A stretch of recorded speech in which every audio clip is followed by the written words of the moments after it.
रात के 2:30 बज रहे थे। आज स्टॉप पर वो अकेला ही था। वो कुछ घबराया हुआ लग रहा था।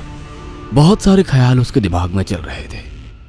एक रात पहले ही उसके दोस्त रमेश की मौत हो चुकी थी, लेकिन सुधीर को इस बात पर यकीन नहीं हो रहा था।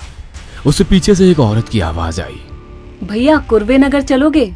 आवाज सुनकर उसका दिमाग सुन्न सा पड़ गया। सुधीर चिल्लाया और चिल्लाते हुए दरवाजा खोलकर बगल के ही सुनसान गली में अपनी जान बचाकर भागने लगा और भगवान से प्रार्थना करने लगा, हे भगवान मुझे बचा लो, आइंदा से ऐसी गलती कभी नहीं करूंगा। कि तभी किसी ने उसके कंधे पर हाथ रख दिया। आ! रमेश के मुंह से चीख निकल गई और उसने आंखें खोली। उसे देखकर वो चौंक गया। लेकिन तुम तो कल आने वाली थी ना? कुछ दिन पहले सुमन अपने मायके गई थी। उसके साथ ही उसे कल रात बीती बातें याद आने लगी। जब वो स्टॉप पे अपनी टैक्सी में बैठा था, तभी उसे रमेश का कॉल आया। उसने जब कॉल उठाया तो रमेश डरा हुआ था।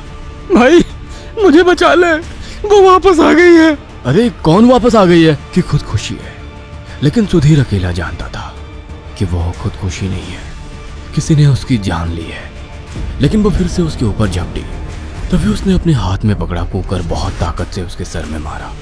वो उठकर उसके पास चला गया और उसके रोंगटे खड़े हो गए, क्योंकि वो उसकी बीवी सुमन थी।